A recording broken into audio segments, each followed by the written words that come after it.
جو نفرت ان سیاستدانوں نے پیدا کی ہے، یا ابھی تو ہندوتوا کی ہم بات کرتے ہیں نا کہ بی جے پی آ گئی، آر ایس ایس کی ایک شاخ ہے اور یہ پرچار کر رہے ہیں ہندوتوا کا، اقلیتوں کے خلاف لگے ہوئے ہیں.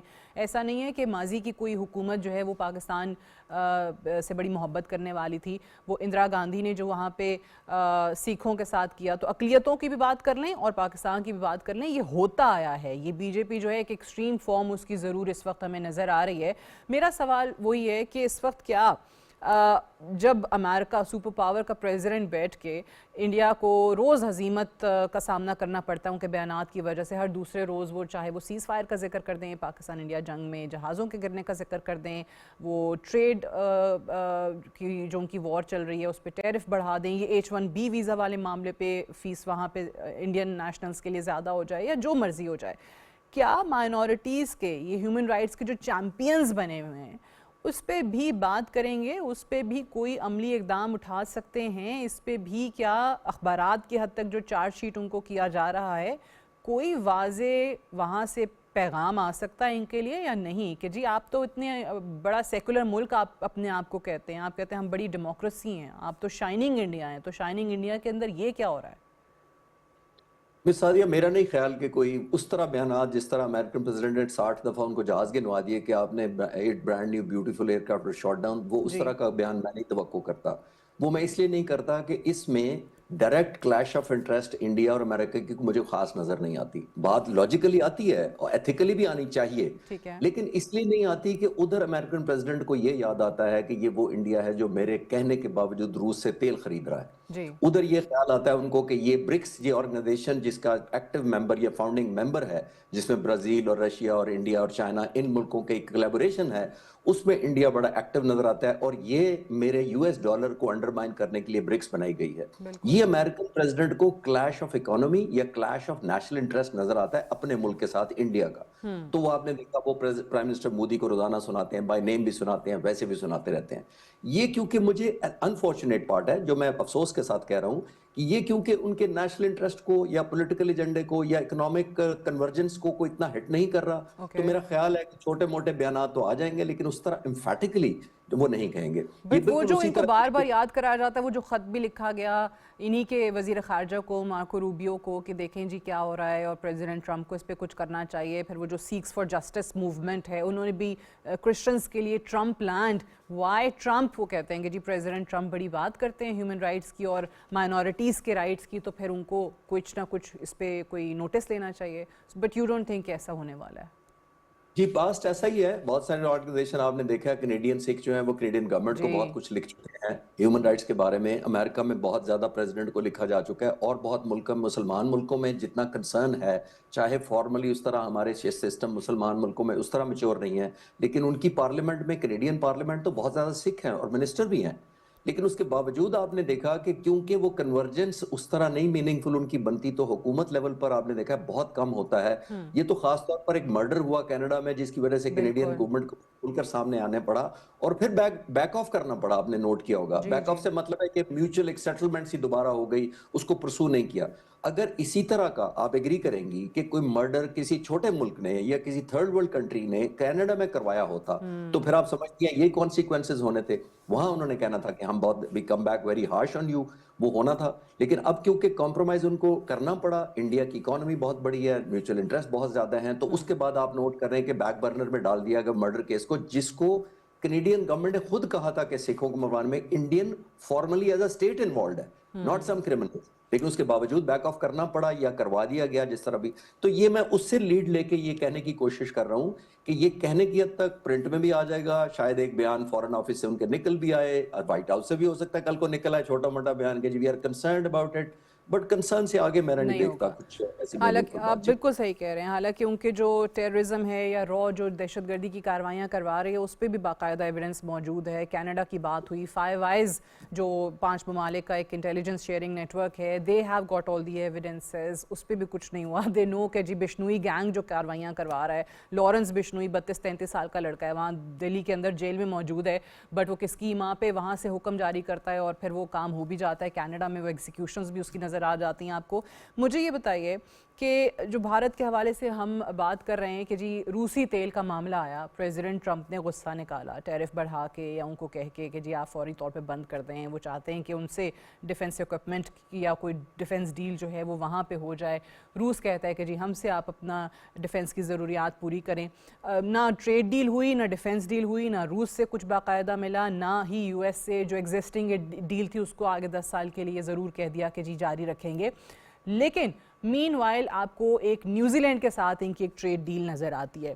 اس کو آپ کس طریقے سے دیکھتے ہیں؟ کیونکہ نیوزی لینڈ کے اندر اس پہ بہت کرٹیسزم آ رہا ہے کہ آپ نے ان کو تمام ان کی پروڈکٹس کے لیے مارکیٹ جو ہے وہ دے دی ہے اور اس پہ کوئی ڈیوٹیز نہیں لگائی ہیں, جبکہ وہ 80% آف آر پروڈکٹس ان پہ ٹریڈ جو ہے وہ ٹیرف فری یا ڈیوٹی فری ایکسپورٹ کی یا امپورٹ کی بات کر رہے ہیں. آپ نے کیوں ان کو یہ ایکسیس دی ہے؟ تو آپ کو کیا لگتا ہے کہ اس کے بھی کچھ چانسز ہیں کہ نیوزی لینڈ سے اس کرٹیسزم کے بعد اس کو تبدیل کرنا پڑ سکے؟ سعدیہ, آپ کے جواب سے پہلے میں تھوڑا سا پریزیڈنٹ ٹرمپ پہ کہنا چاہوں گا کہ عام طور پر دوسرے ملکوں میں یا باقی دنیا میں لوگ سٹیٹسمین ہوتے ہیں جی جو حکومت کرتے ہیں یا پاور میں آتے ہیں یا الیکشن جیت کر صدر یا وزیر اعظم بنتے ہیں, وہ سٹیٹسمین میں ان کو کہتا ہوں. لیکن پریزیڈنٹ ٹرمپ ایک بزنس مین ہے, وہ ایک کاروبار سمجھتے ہیں. اور دونوں میں کیا فرق ہے ان کا میں پہلے ایکسپلین کر کے آپ کے جواب کی طرف آتا ہوں. دیکھیے, جب سٹیٹسمین ہوتا ہے یا پولیٹیشین ہوتا ہے, وہ نیگوشیٹ کرتا ہے, وہ آپ کی نیشنل انٹرسٹ کا بھی حساب رکھتا ہے, اپنی نیشنل انٹرسٹ کا بھی, وہ کنورجنس ڈھونڈتا ہے, وہ کامن گراؤنڈ ڈھونڈتا ہے, وہ لوگوں کا بھلا ڈھونڈتا ہے.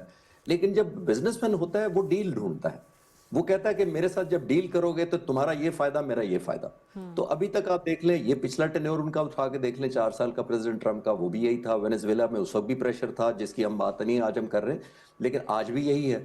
ابھی بھی آپ دیکھیے ان کی ساری ایگریمنٹ دنیا میں لیفٹ یا رائٹ ہونے کا ان کا اپنا کنورجنس ہے. اور جیسے میں نے کہا کہ وہ ڈیل کے طور پر آفر کرتے ہیں کہ اگر تم میرا یہ کام کر دو تو میں تمہیں یہ انسینٹیو دینے کو تیار ہوں. یوکرین کو بھی انہوں نے یہی کہا کہ تمہیں یہ جہاز دے دیں گے تو ہماری بات مان جاؤ. رشیا کو بھی انہوں نے یہ انسینٹیو دیا. چائنا کو بھی تھریٹ کرنے کی کوشش کی, tariff just like a business deal کہ ہم اتنا کریں گے.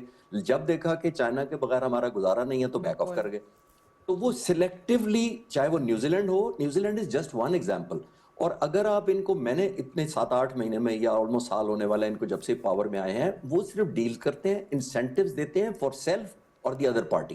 وہ اصول یا لاز یا بائی لاز یا اس طرح کے ایتھکس موریلٹی نہیں دیکھتے کہ کاروبار میں, وہ صرف کاروبار کے پوائنٹ سے دیکھتے ہیں. میں چھوٹی سی ایگزامپل وینزویلا کی دے دیتا ہوں. دیکھیے, وینزویلا کہتے ہیں کہ دنیا کا سب سے بڑا آئل ریزرو اس کے پاس ہے, 300 بلین بیرلز کے ایسٹیمیٹڈ ہے. لیکن وہ ڈاؤن دی ارتھ ہے, وہ نکالا نہیں جا رہا. وہ امریکہ کو نظر آ رہا ہے. وہ اس لیے نظر آ رہا ہے کہ چائنا وہاں کود پڑا ہے. اس نے پچھلے سال ہی فروری میں ہی آلموسٹ 500 ملین بیرل جو تھا, وہ 500,000 بیرل جو تھا وہ نکالا تھا, وینزویلا سے لے کے گیا تھا, اس کو ویپن دیے تھے اور اس سے آئل لینا شروع کر دیا تھا. یہ امریکہ کو پسند نہیں آ رہا کہ چائنا اتنی دور سے آ کر, آلموسٹ میرے 2,500 کلومیٹر دور فلوریڈا سے وینزویلا ہے, اور میرے قریب آ کر چائنا اپنے فٹ ہولڈ یہاں کیسے کر رہا ہے. تو آپ دیکھیں اس کی پنشمنٹ وینزویلا کو مل رہی ہے کیونکہ چائنا کو نہیں دے سکتے. تو یہ ایک نیشنل انٹرسٹ کی کنورجنس یا ڈائیورجنس ہوتی ہے, جو آپ لیفٹ پہ ہوتے ہیں امریکہ کے یا رائٹ پہ ہوتے ہیں. تو نیوزی لینڈ کو انسینٹیو دیا گیا ہے ایٹ دا مومنٹ. اور ایک اور امریکن پریزیڈنٹ بڑا اچھا یوز کرتے ہیں, وہ ایسے ملکوں کو انسینٹیو کے طور پر بھی یوز کرتے ہیں. وہ ایسے ملکوں کو کہتے ہیں کہ اگر تم میری لائن ٹو کرو گے, اگر تم سب سروینٹ رہو گے, اگر اکوموڈیٹ کرو گے وٹ آئی ایم سیئنگ, تو پھر وہ آرام سے اس کو زیادہ انسینٹیو دیتے ہیں, اس کا لحاظ کرتے ہیں, اس کو شفقت سے پیش آتے ہیں. اور جس طرح دوسری ملکوں کو آپ نے دیکھ لیا, انڈیا حالانکہ بہت بڑا ملک ہے اور سب سے زیادہ آئل تو رشیا سے خرید چائنا رہا ہے, لیکن چائنا کو کچھ نہیں کہہ رہے. وہ آپ نوٹ کریں ذرا, صحیح کہہ رہے ہیں آپ, لیکن وہ وینزویلا جاتا ہے تو پسند نہیں آتا. آپ نے بالکل اس کا بڑا خوبصورت تجزیہ کیا ہے. And I think president Trump جو ہیں وہ 1832 میں ان کے پریزیڈنٹ جیمز منرو کی جو منرو ڈاکٹرین تھی regarding western hemisphere and Latin America, اسی کو لے کے چل رہے ہیں. ایک ماڈرنائزڈ آپ کو منرو ڈاکٹرین جو ہے وہ نظر آ رہی ہے. آخر میں یہ بتائیے گا, ایک اور چیز جس کا ذکر کرنا بڑا ضروری ہے, H1B ویزا پہ پابندی تو نہیں, اس کی فیس بڑھا دی, مشکلات تاکہ زیادہ ہوں, کم لوگ آئیں. آپ کو لگتا ہے جب U S centre for immigration studies اپنی رپورٹ میں بتاتا ہے کہ جی جعلی ویزوں پہ آ رہے ہیں اور بڑا فراڈ, ایک بڑا نیٹ ورک چل رہا ہے انڈیا کے اندر, جعلی ڈگریاں, $1,400 جو ہے وہ ایک ڈگری کی قیمت ہے, اور اب تک 36,025 جعلی ڈگریاں جو ہے فروخت ہوئی ہیں. آئی ڈونٹ نو وہ کتنے بنتے ہیں, my math is not so good, but ان ڈگریوں کے بعد ویزا فی الگ ہے اور وہ جعلی ویزے لگ رہے ہیں. کیا کوئی انڈین نیشنلز کو لے کے آنے والے دنوں میں پابندیاں, امیگریشن پابندیاں امریکہ کی طرف سے لگ سکتی ہیں؟